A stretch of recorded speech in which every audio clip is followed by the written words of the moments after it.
Om Shanti. 31st July 2018, Tuesday. Today's blessing is, may you be a Master Sadguru and make your words invaluable by doubly underlining them. The words of you children have to be such that those who listen to you become Chatrak birds. They want you to say something so that they can listen to you. These are said to be invaluable, elevated versions, Mahavakya. When you keep speaking whatever you want, whenever you want, such words would not be said to be elevated versions. Your Master Sadgurus, the children of the Sadguru, and so let each and every word of yours be an elevated version. At any time, wherever you may be, only speak words that are necessary, yukti-yukt, and beneficial for the self and other souls. Doubly underline the words you speak. So Baba is telling that whatever you speak should become Mahavakya, elevated versions. It should not happen that you keep speaking whatever you want and whenever you want. Those words are not said to be Mahavakya. You are Master Sadguru, and so every word of yours should be like Sadguru's. At any time, whenever you speak, only speak words that are necessary, yukti-yukt, and beneficial. That's why doubly underline the words you speak. Yesterday's blessing also, somebody is giving to joking and humorous nature. So what the people say, they make others laugh, but they speak a lot. So how should be our speech? And what are the factors that work behind speech? This is a question. Baba is saying, you are Master Sadguru. So just as whatever Sadguru says becomes Mahavakya, in the similar manner, whatever you say should become Mahavakya or elevated version. Every word of yours should be beneficial to the self and others. Whatever you speak, that should be yukti-yukt. Whatever you speak, that should be yog-yukt. So, and people should be like which bird? Baba uses the word Chatrak. In fact, it is not Chatrak, but Chatak. Chatak means, in English, in biology, it's known as pied cuckoo. This bird is found mostly in India, and it's a mythological bird, also in Africa. And it is the harbinger of rain. And it has got a beak on his head, and with which this bird drinks the water. And it drinks only the rainwater, and it drinks only the first drops of rains. Even if you keep this bird in fresh lake, in a lake containing fresh water, it will close its beak tightly. It will not drink. It drinks only that water. So it has been used in Indian scriptures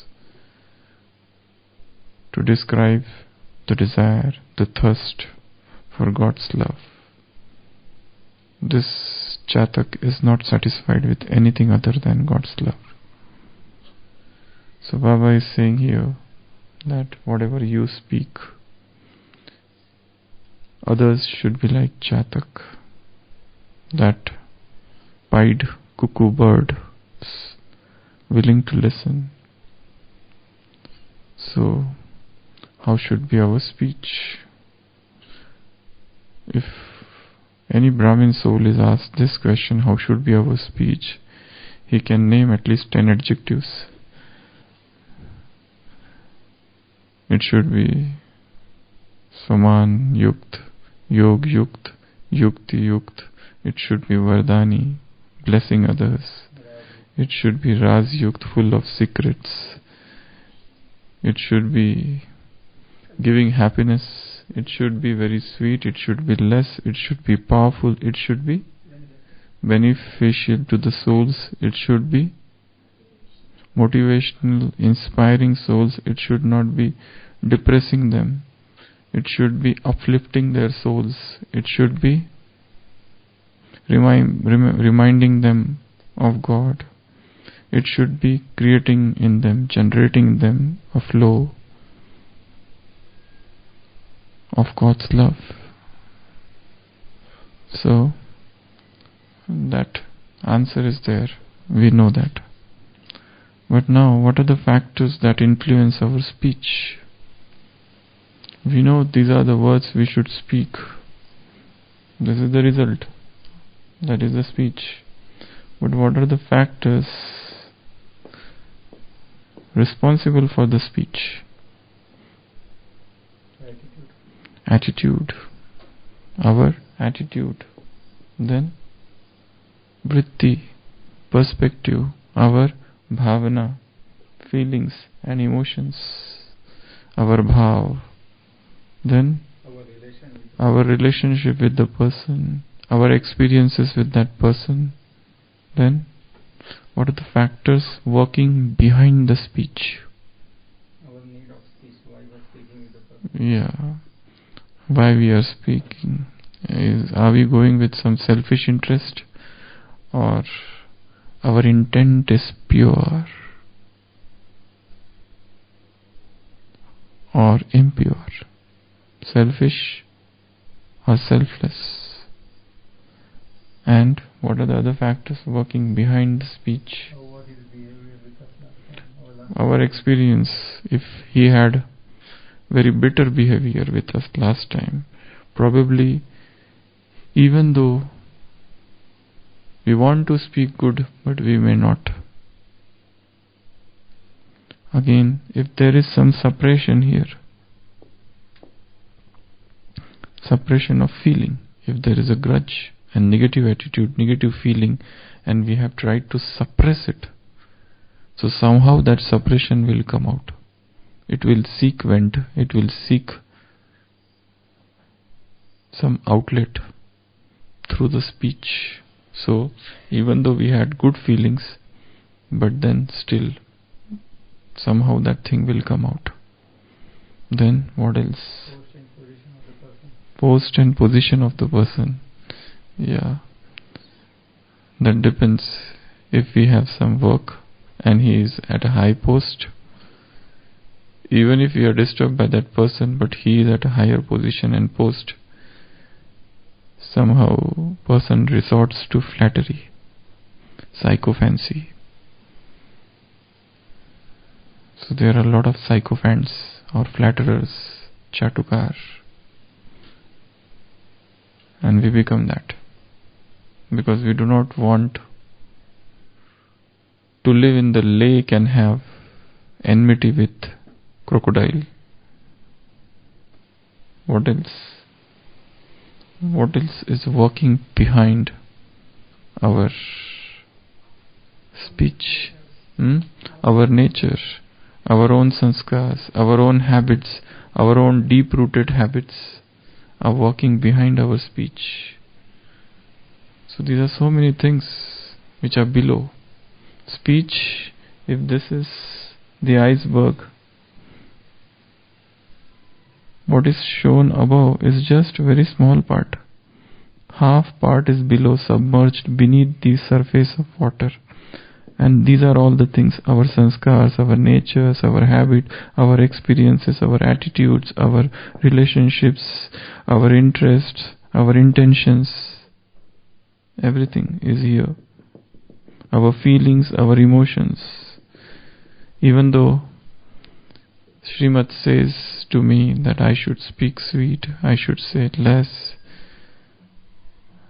But if I have negative emotion for somebody, suddenly that negativity will come out, quite in spite of myself. Even if I have strong feeling of jealousy for somebody, suddenly that feeling will prop up.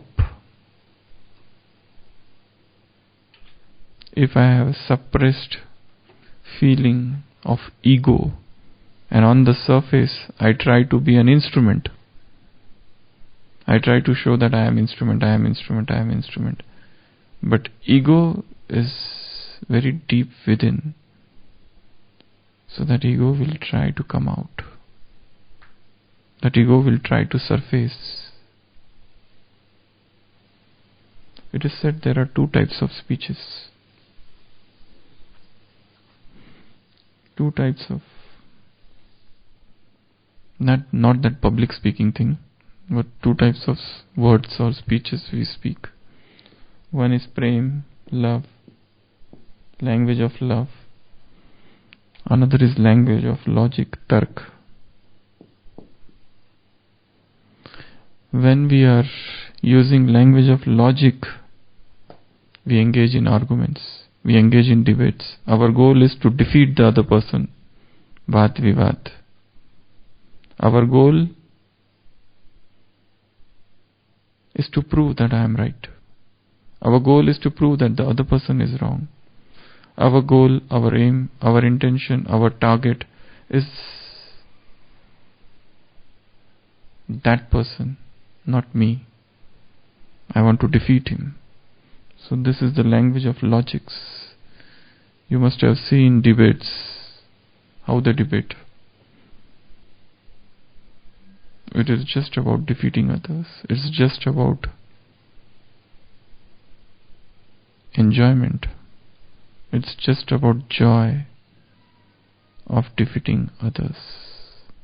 This is the language of logic, reason, arguments, debates, proving that I am right and proving that others are wrong. Then there is a language of love. Love has no desire to defeat anybody. Love understands the hearts. Love understands what is going on within. It is, some person is there, A and B, and even if the B is not talking well with A doesn't see the words. A catches the emotion. A penetrates the heart of B and tries to understand why B is speaking this. Because B might be angry with somebody else, and now he is venting out his anger here on me, and it has got no bearing, it has got no relation with my relationship with him. It is just he is emptying his heart, which is full or heavy, on me. So language of love doesn't want to defeat anybody. Love doesn't want to prove that I am right. Love tries to understand. Love tries to see beneath. Love is not on the surface. Love accepts. Love knows the language of acceptance. No matter how others are, love accepts them. If I say that I am not satisfied with him, if I say that I am not happy with his behavior, if I say that he is not doing well, if I say that his behavior is not up to the mark, if I say that his sanskars are so deep-rooted, and whatever yoga and whatever tapasya he is doing is not at all touching that sanskar, so whatever he is doing is all waste. when I say this, one thing I need to ask myself, am I saying that I am doubting the divine planning, the ultimate divine plan? It means that I am doubting this ultimate plan. If I say that why I am kept in this department, this place, if I say that my abilities are far more, one doctor was there and that soul was doing some job somewhere, and then once she was asked to come here and join, that soul says, I am overqualified for this place. I am overqualified.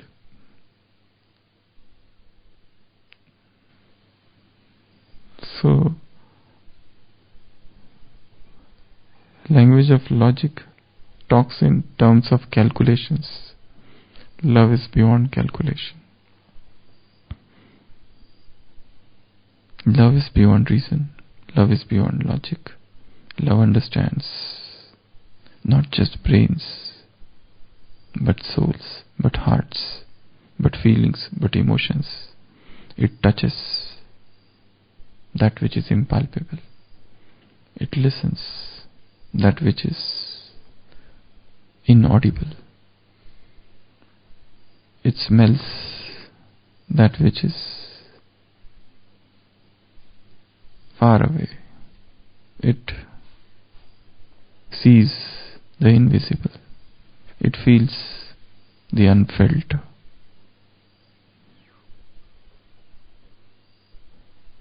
So when you enter the sphere of love, and the language of love is not speech, but what?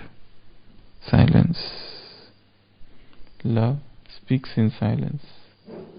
Love doesn't want explanation. Love doesn't want to justify. Love doesn't want you to justify. Love doesn't want that you should tell me why you are wrong. It doesn't seek any answers. It accepts the other person with all its failings, with all its weaknesses, with all its imperfections, with all its faults, with all its defects, with all its flaws. It accepts just as Baba has accepted us. Do you think we were qualified to become his children? We were underqualified. But he sees us as overqualified. When he begins any Avyakta Murli, you see the first paragraph. What elevated versions.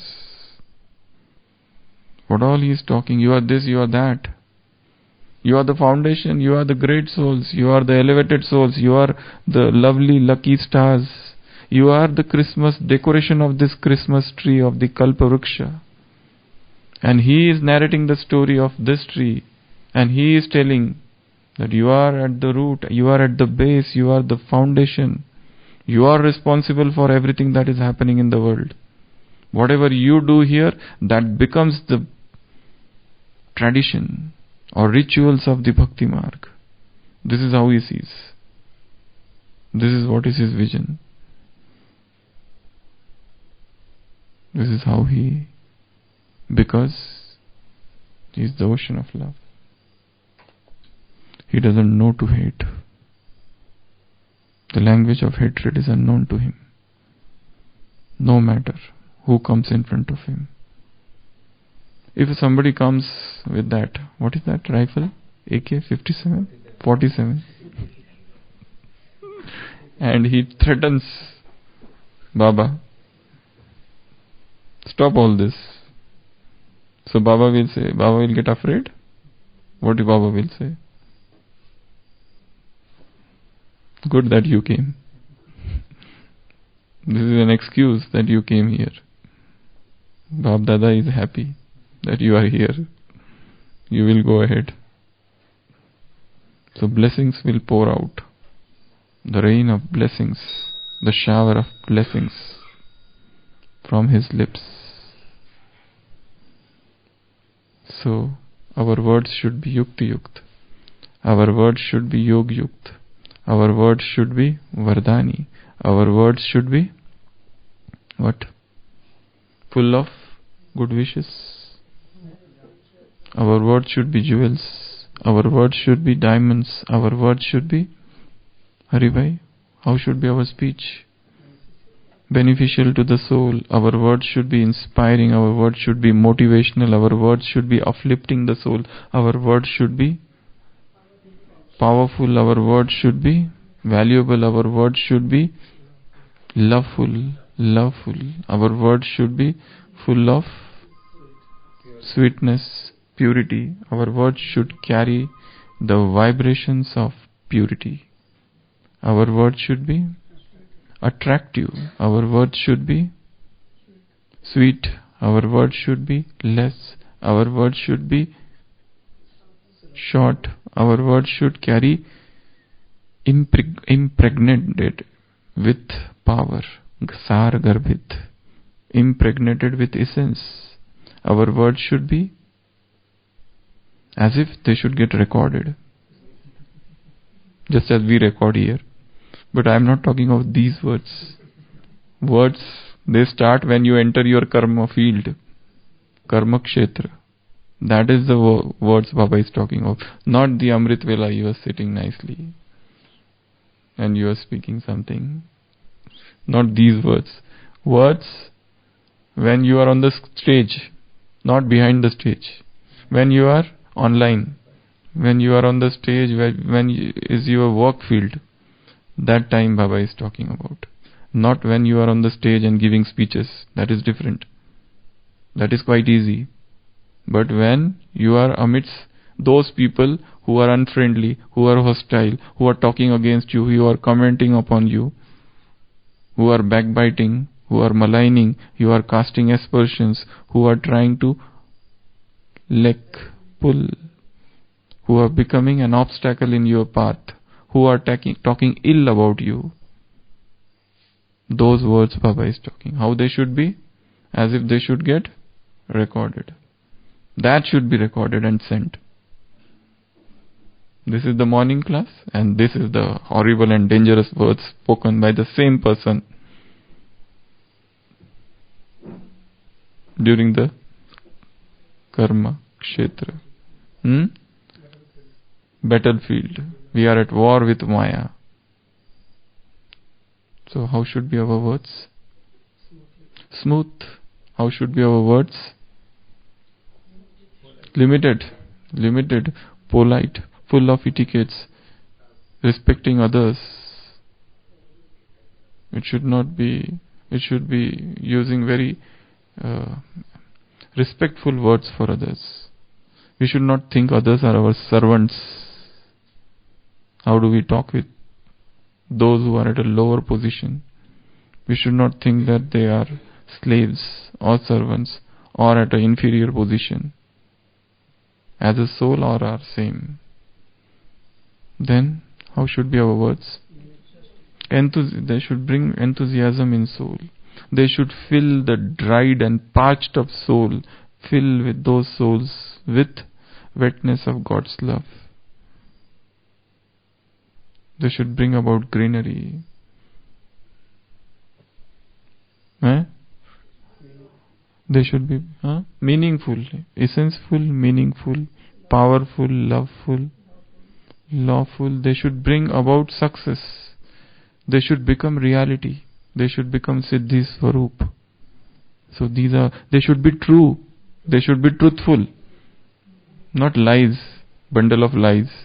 Every time lying and lying and lying. A father says to his child, "You lie so much.